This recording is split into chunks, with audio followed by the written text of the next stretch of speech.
श्री गणेशाय नमः। अध श्री शनैश्चर स्तोत्रम् विनियोगः। अस्य श्री शनैश्चर स्तोत्रस्य दशरथ ऋषिः शनैश्चरो देवता त्रिष्टुप् छन्दः शनैश्चरपीत्यर्थे जपे विनियोगः। दशरथ उवाच कोणोऽन्तको रौद्रयमोऽथ बभ्रुः कृष्णः शनैः पिङ्गलमन्दशौरिः नित्यं स्मृतो यो हरति च पीडाम् तस्मै नमः श्रीरविनन्दनाय। सुरासुरा किं पुरुषोरगेन्द्रा गन्धर्वविद्याधरपन्नगाश्च पीड्यन्ति सर्वे विषमस्थितेन तस्मै नमः श्रीरविनन्दनाय। नरा नरेन्द्राः पशवो मृगेन्द्रा वन्याशये कीटपतङ्गभृङ्गा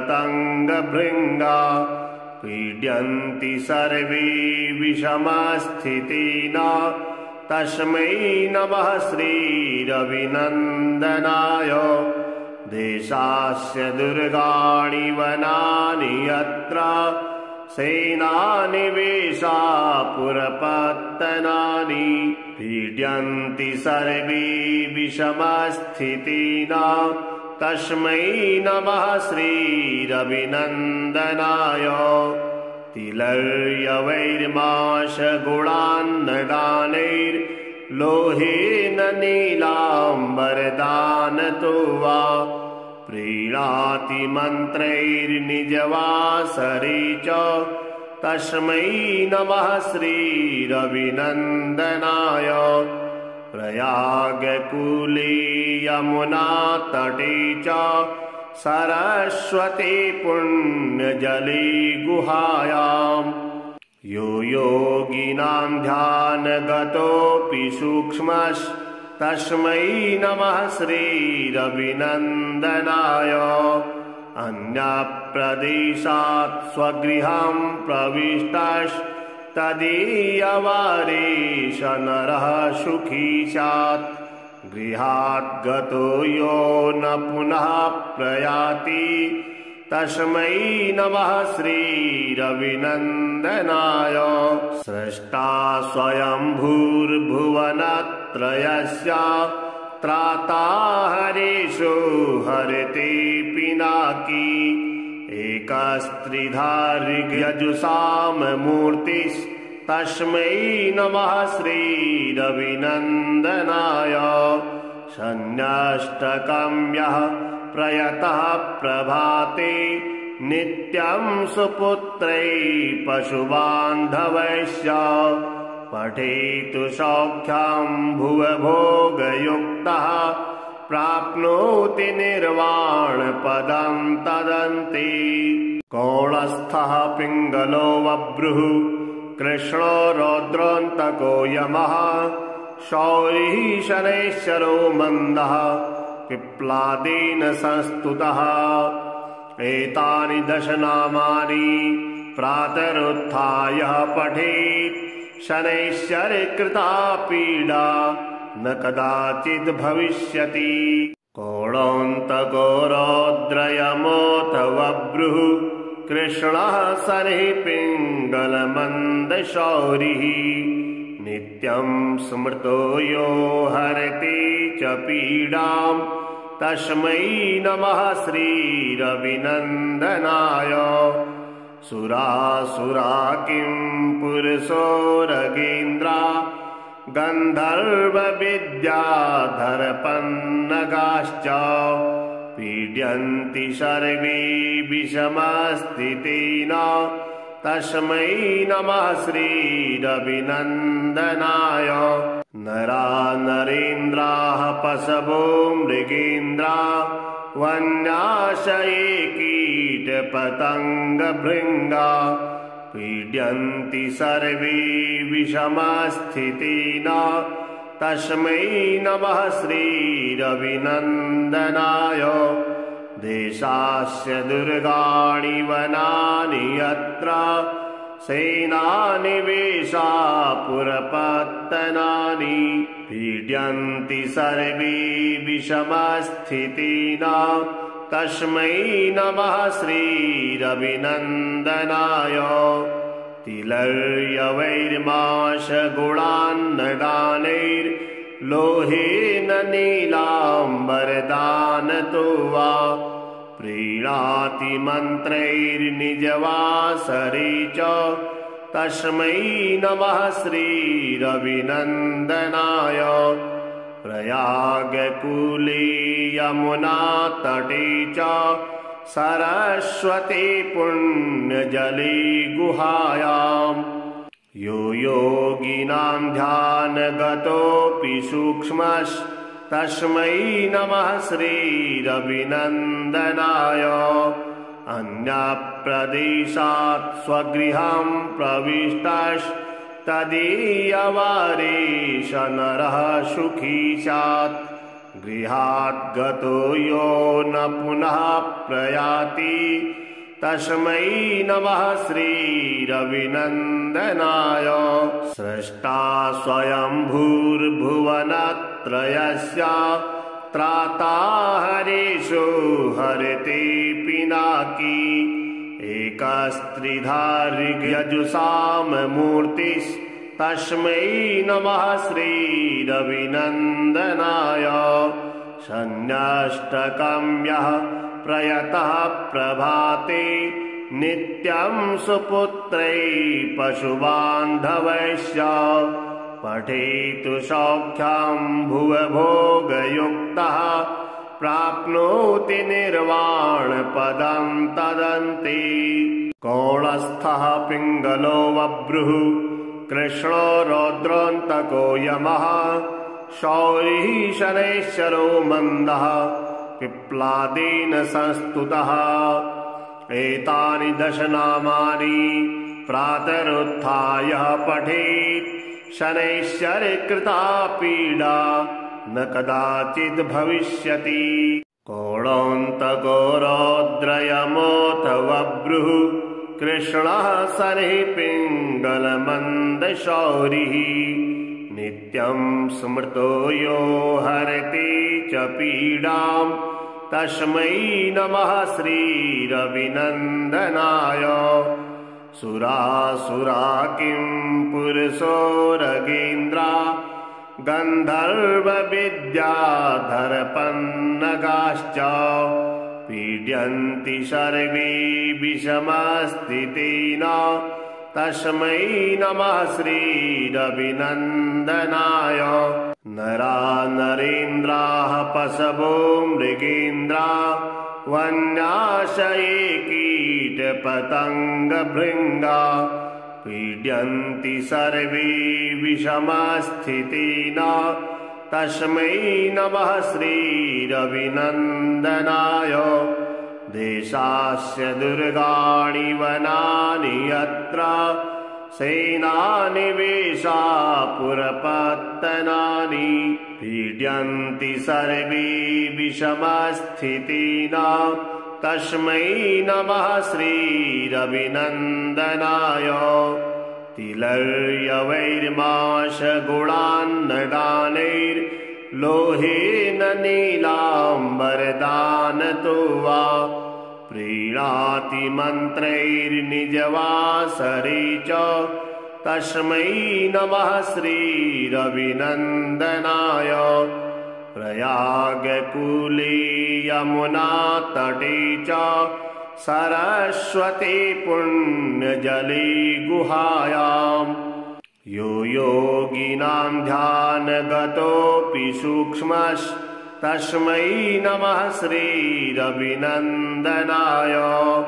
अन्यप्रदेशात् स्वगृहं प्रविष्टस्तदीयवारेश नरः सुखी स्यात् गृहात् गतो यो न पुनः प्रयाति तस्मै नमः श्रीरविनन्दनाय। स्रष्टा स्वयंभूर्भुवनत्रयस्य त्राता हरीशो हरते पिनाकी। एकस्त्रिधा ऋग्यजुषाममूर्तिस्तस्मै नमः श्रीरविनन्दनाय। शन्यष्टकं यः प्रयतः प्रभाते नित्यं सुपुत्रै पशुबान्धवैश्च।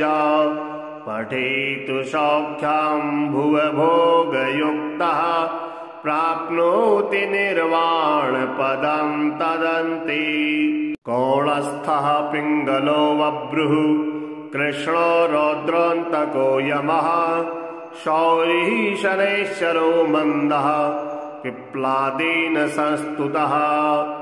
एतानि दश नामानि प्रातरुत्थाय पठेत्। शनैश्चरकृता पीडा न कदाचिद् भविष्यति। कौणोऽन्तको रौद्रयमोऽथ बभ्रुः कृष्णः शनिः पिङ्गलमन्दशौरिः। नित्यं स्मृतो यो हरति च पीडां तस्मै नमः श्रीरविनन्दनाय। सुरासुरा किं पुरुषोरगेन्द्रा गन्धर्वविद्याधरपन्नगाश्च।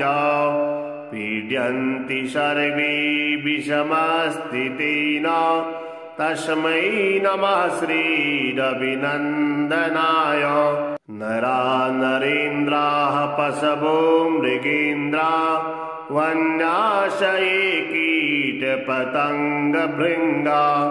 पीड्यन्ति सर्वे विषमस्थितेन तस्मै नमः श्रीरविनन्दनाय।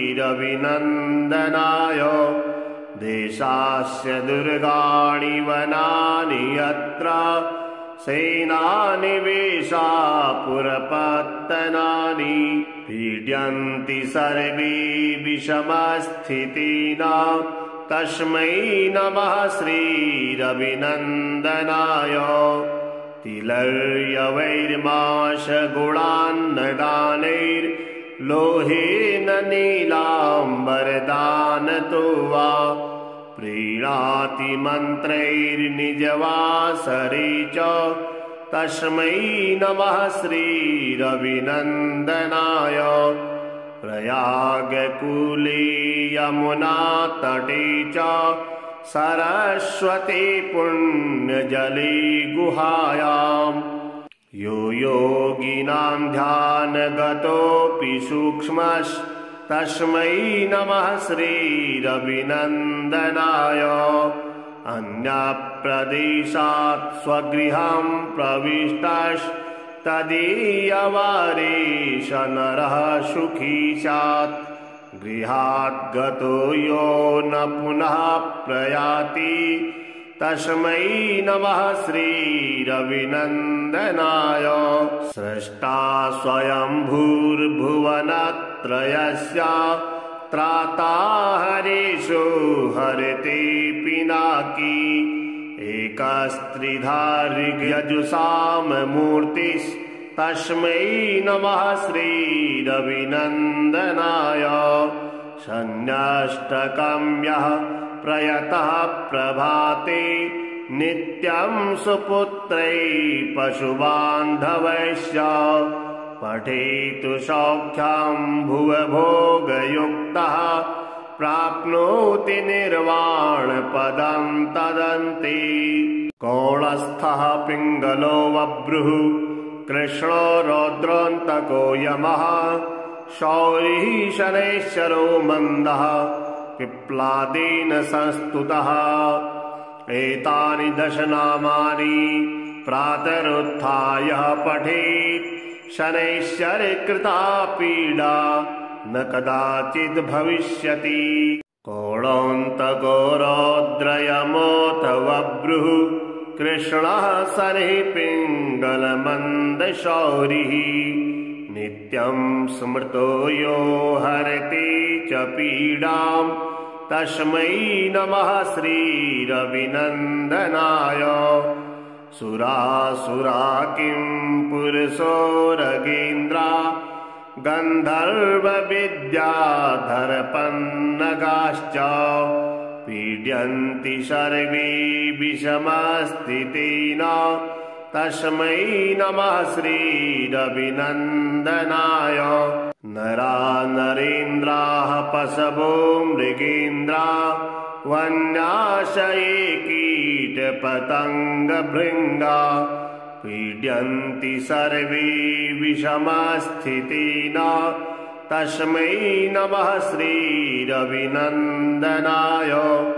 देशास्य दुर्गाणि वनानि यत्र सेनानिवेशा पुरपत्तनानि पीड्यन्ति सर्वे विषमस्थितेन तस्मै नमः श्रीरविनन्दनाय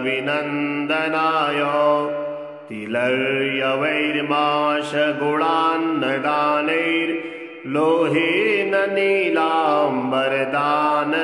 वा प्रीणाति मन्त्रैर्निजवासरे च तस्मै नमः श्रीरविनन्दनाय प्रयागकूले यमुनातटे च सरस्वती पुण्यजले गुहायां यो योगिनां ध्यानगतोऽपि सूक्ष्मस्तस्मै नमः श्रीरविनन्दनाय अन्यप्रदेशात् स्वगृहं प्रविष्टस्तदीयवारेश नरः सुखी स्यात् गृहात् गतो यो न पुनः प्रयाति तस्मै नमः श्रीरविनन्दनाय स्रष्टा स्वयंभूर्भुवनत्रयस्य त्राता हरेषु हरते पिनाकी एकस्त्रिधार्यजुषाममूर्तिस्तस्मै नमः श्रीरविनन्दनाय सन्न्यष्टकं यः प्रयतः प्रभाते नित्यं सुपुत्रै पशुबान्धवैश्च पठेतु सौख्यं भुवभोगयुक्तः प्राप्नोति निर्वाणपदं तदन्ते कौणस्थः पिङ्गलो बभ्रुः कृष्णो रौद्रोऽन्तको यमः शौरिः शनैश्चरो मन्दः पिप्लादेन संस्तुतः एतानि 10 नामानि प्रातरुत्थाय पठेत् शनैश्चरकृता पीडा न कदाचिद् भविष्यति कोणान्तको रौद्रयमोऽथ बभ्रुः कृष्णः शनिः पिङ्गलमन्दशौरिः नित्यं स्मृतो यो हरति च पीडां तस्मै नमः श्रीरविनन्दनाय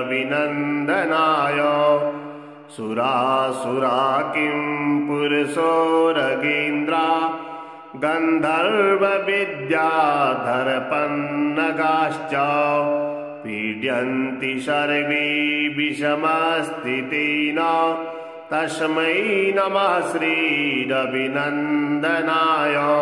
नरा नरेन्द्राः पशवो मृगेन्द्रा वन्याशये कीटपतङ्गभृङ्गा पीड्यन्ति सर्वे विषमस्थितेन तस्मै नमः श्रीरविनन्दनाय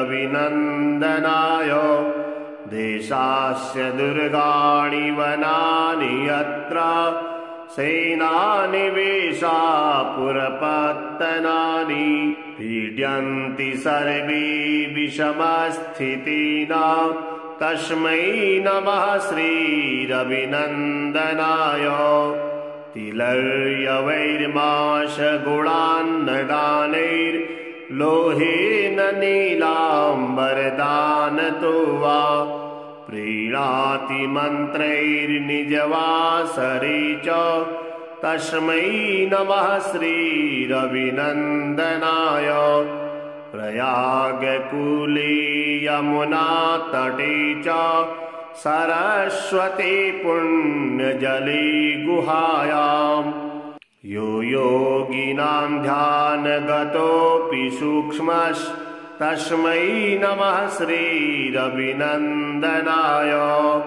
अन्यप्रदेशात् स्वगृहं प्रविष्टस्तदीयवारेश नरः सुखी स्यात् गृहात् गतो यो न पुनः प्रयाति तस्मै नमः श्रीरविनन्दनाय स्रष्टा स्वयंभूर्भुवनत्रयस्य त्राता हरीशो हरते पिनाकी एकस्त्रिधार्यजुषामूर्तिस्तस्मै नमः श्रीरविनन्दनाय सन्न्यष्टकं यः प्रयतः प्रभाते नित्यं सुपुत्रै पशुबान्धवैश्च पठेतु सौख्यं भुवभोगयुक्तः प्राप्नोति निर्वाणपदं तदन्ते कौणस्थः पिङ्गलो बभ्रुः कृष्णो रौद्रोऽन्तको यमः शौरिः शनैश्चरो मन्दः पिप्लादेन संस्तुतः एतानि 10 नामानि प्रातरुत्थाय पठेत् शनैश्चरकृता पीडा न कदाचिद् भविष्यति कौणोऽन्तको रौद्रयमोऽथ बभ्रुः कृष्णः शनिः पिङ्गलमन्दशौरिः नित्यं स्मृतो यो हरति च पीडां तस्मै नमः श्रीरविनन्दनाय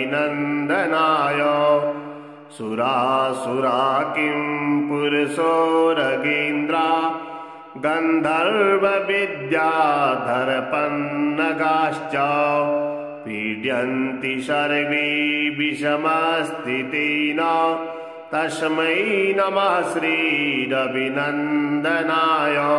नरा नरेन्द्राः पशवो मृगेन्द्रा वन्याशये कीटपतङ्गभृङ्गा पीड्यन्ति सर्वे विषमस्थितेन तस्मै नमः श्रीरविनन्दनाय देशास्य दुर्गाणि वनानि यत्र सेनानिवेशा पुरपत्तनानि पीड्यन्ति सर्वे विषमस्थितेन तस्मै नमः श्रीरविनन्दनाय तिलर्यवैर्माशगुणान्नदानैर्लोहेन नीलाम्बरदानतो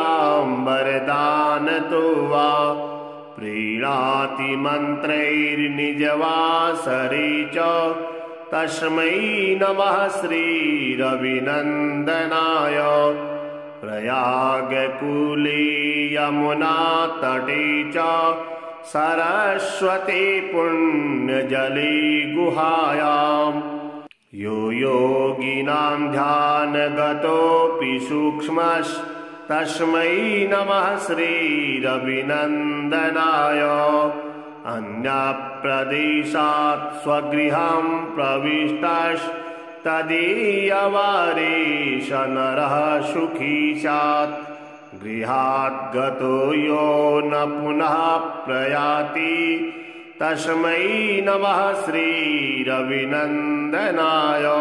स्रष्टा स्वयंभूर्भुवनत्रयस्य त्राता हरीशो हरते पिनाकी एकस्त्रिधार्यजुषामूर्तिस्तस्मै नमः श्रीरविनन्दनाय सन्न्यष्टकं यः प्रयतः प्रभाते नित्यं सुपुत्रै पशुबान्धवैश्च पठेतु सौख्यं भुवभोगयुक्तः प्राप्नोति निर्वाणपदं तदन्ते कौणस्थः पिङ्गलो बभ्रुः कृष्णो रौद्रोऽन्तको यमः शौरिः शनैश्चरो मन्दः पिप्लादेन संस्तुतः। एतानि 10 नामानि प्रातरुत्थाय पठेत् शनैश्चरकृता पीडा न कदाचिद् भविष्यति। कोणान्तको रौद्रयमोऽथ वभ्रुः कृष्णः शनिः पिङ्गलमन्दशौरिः। नित्यं स्मृतो यो हरति च पीडां तस्मै नमः श्रीरविनन्दनाय। सुरासुरा किं पुरुषोरगेन्द्रा गन्धर्वविद्याधरपन्नगाश्च पीड्यन्ति सर्वे विषमस्थितेन तस्मै नमः श्रीरविनन्दनाय। नरा नरेन्द्राः पशवो मृगेन्द्रा वन्याशये कीटपतङ्गभृङ्गा पीड्यन्ति सर्वे विषमस्थितेन तस्मै नमः श्रीरविनन्दनाय। देशास्य दुर्गाणि वनानि यत्र सेनानिवेशा पुरपत्तनानि पीड्यन्ति सर्वे विषमस्थितेन तस्मै नमः श्रीरविनन्दनाय। तिलर्यवैर्माशगुणान्नदानैर्लोहेन नीलाम्बरदानतो वा प्रीणाति मन्त्रैर्निजवासरे च तस्मै नमः श्रीरविनन्दनाय। प्रयागकूले यमुनातटे च सरस्वती पुण्यजले गुहायाम् यो योगिनां ध्यानगतोऽपि सूक्ष्मस्तस्मै नमः श्रीरविनन्दनाय। अन्यप्रदेशात् स्वगृहं प्रविष्टस्तदीयवारेश नरः सुखी स्यात्। गृहात् गतो यो न पुनः प्रयाति तस्मै नमः श्रीरविनन्दनाय।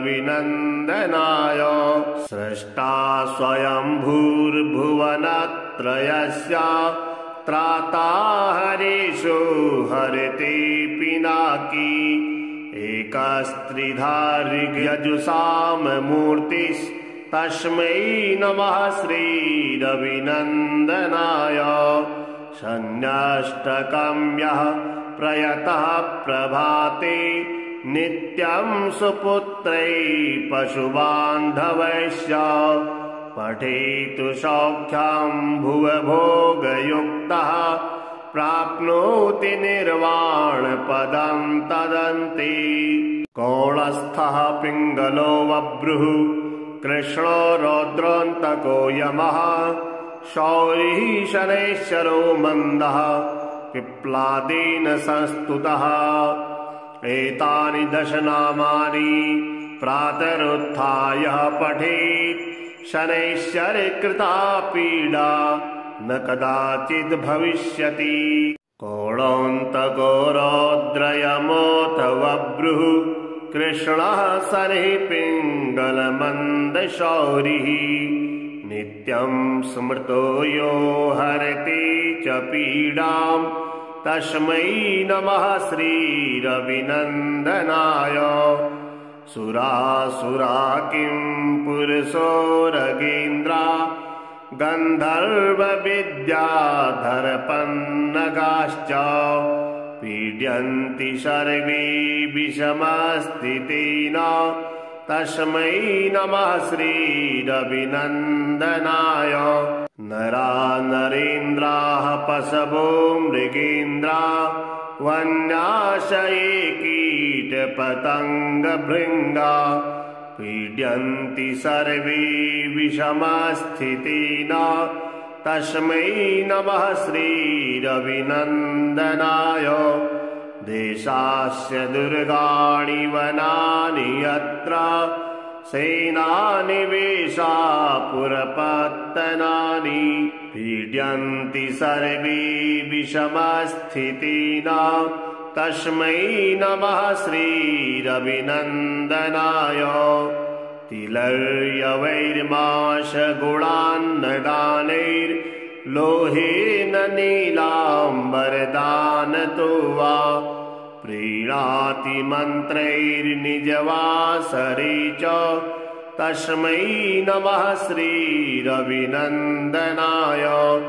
प्रयागकूले यमुनातटे च सरस्वती पुण्यजले गुहायाम् यो योगिनां ध्यानगतोऽपि सूक्ष्मस्तस्मै नमः श्रीरविनन्दनाय अन्यप्रदेशात् स्वगृहं प्रविष्टस्तदीयवारेश नरः सुखी स्यात् गृहात् गतो यो न पुनः प्रयाति तस्मै नमः श्रीरविनन्दनाय स्रष्टा स्वयंभूर्भुवनत्रयस्य त्राता हरीशो हरते पिनाकी एकस्त्रिधा ऋग्यजुषाममूर्तिस्तस्मै नमः श्रीरविनन्दनाय सन्न्यष्टकं यः प्रयतः प्रभाते नित्यं सुपुत्रैः पशुबान्धवैश्च पठेतु सौख्यं भुवभोगयुक्तः प्राप्नोति निर्वाणपदं तदन्ते कौणस्थः पिङ्गलो बभ्रुः कृष्णो रौद्रोऽन्तको यमः शौरिः शनैश्चरो मन्दः पिप्लादेन संस्तुतः एतानि 10 नामानि प्रातरुत्थाय पठेत् शनैश्चरकृता पीडा न कदाचित् भविष्यति कौणोऽन्तको रौद्रयमोऽथ बभ्रुः कृष्णः शनिः पिङ्गलमन्दशौरिः नित्यं स्मृतो यो हरति च पीडां तस्मै नमः श्रीरविनन्दनाय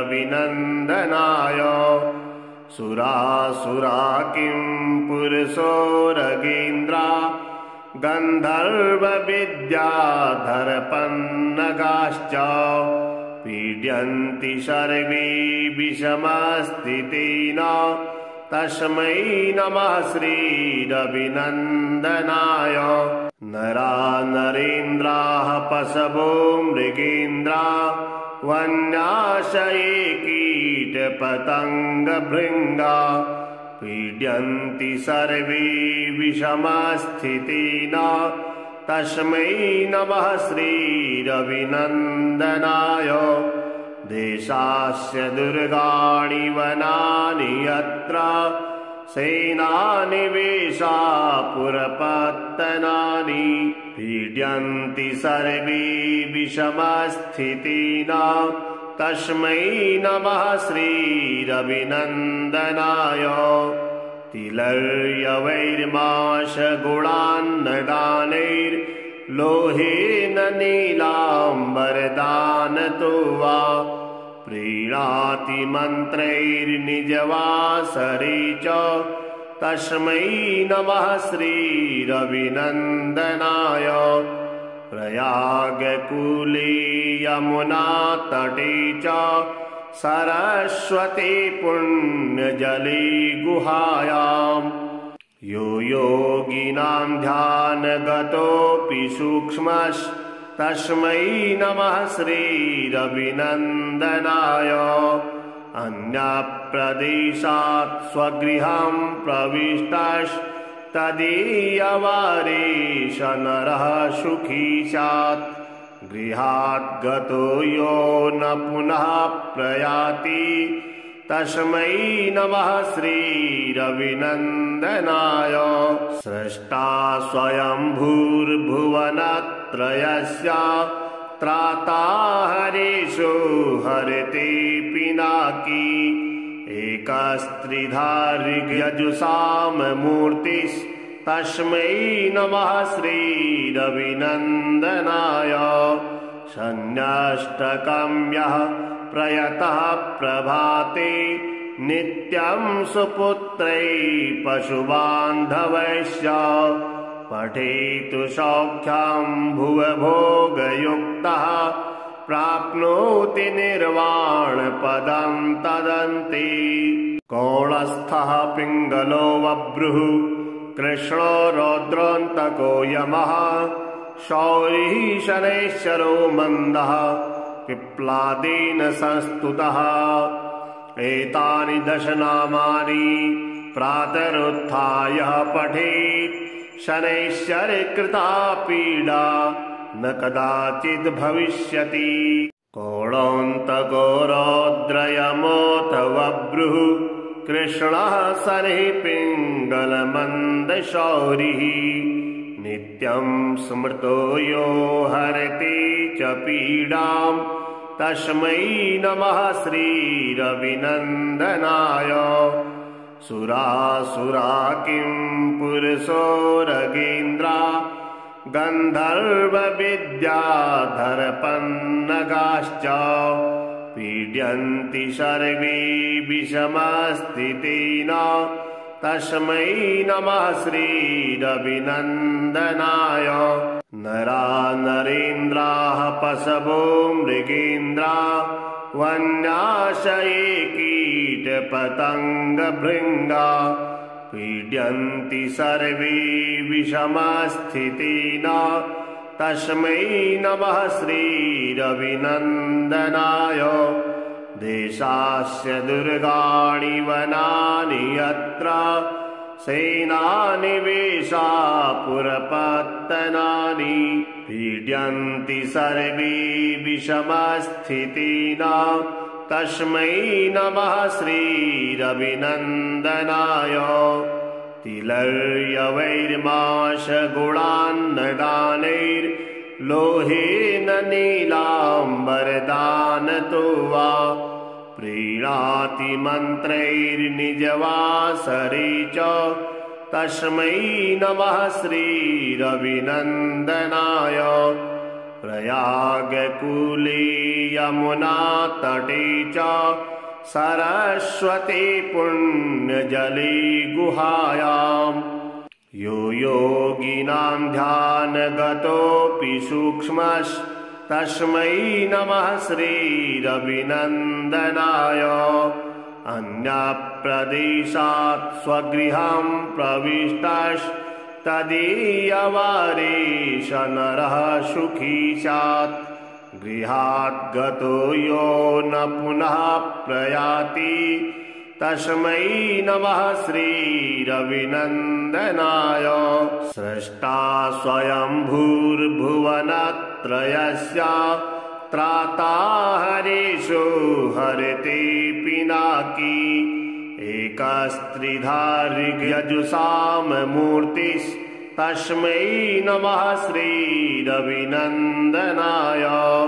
शन्यष्टकं यः प्रयतः प्रभाते नित्यं सुपुत्रैः पशुबान्धवैश्च पठेतु सौख्यं भुवभोगयुक्तः प्राप्नोति निर्वाणपदं तदन्ति। कौणस्थः पिङ्गलो बभ्रुः कृष्णो रौद्रोऽन्तको यमः शौरिः शनैश्चरो मन्दः पिप्लादेन संस्तुतः। एतानि दश नामानि प्रातरुत्थाय पठेत् शनैश्चरकृता पीडा न कदाचिद् भविष्यति। कौणोऽन्तको रौद्रयमोऽथ बभ्रुः कृष्णः शनिः पिङ्गलमन्दशौरिः नित्यं स्मृतो यो हरति च पीडां तस्मै नमः श्रीरविनन्दनाय। सुरासुरा किं पुरुषोरगेन्द्रा गन्धर्वविद्याधरपन्नगाश्च पीड्यन्ति सर्वे विषमस्थितेन तस्मै नमः श्रीरविनन्दनाय। नरा नरेन्द्राः पशवो मृगेन्द्रा वन्याशये कीटपतङ्गभृङ्गा पीड्यन्ति सर्वे विषमस्थितेन तस्मै नमः श्रीरविनन्दनाय। देशास्य दुर्गाणि वनानि यत्र सेनानिवेशा पुरपत्तनानि पीड्यन्ति सर्वे विषमस्थितेन तस्मै नमः श्रीरविनन्दनाय। तिलर्यवैर्माशगुणान्नदानैर्लोहेन नीलाम्बरदानतो वा प्रीणाति मन्त्रैर्निजवासरे च तस्मै नमः श्रीरविनन्दनाय। प्रयागकूले यमुनातटे च सरस्वती पुण्यजले गुहायाम् यो योगिनां ध्यानगतोऽपि सूक्ष्मस्तस्मै नमः श्रीरविनन्दनाय। अन्यप्रदेशात् स्वगृहं प्रविष्टस्तदीयवारेश नरः सुखी स्यात् गृहात् गतो यो न पुनः प्रयाति तस्मै नमः श्रीरविनन्दनाय। स्रष्टा स्वयंभूर्भुवनत्रयस्य त्राता हरेषु हरते पिनाकी एकस्त्रिधार्यजुषाममूर्तिस्तस्मै नमः श्रीरविनन्दनाय।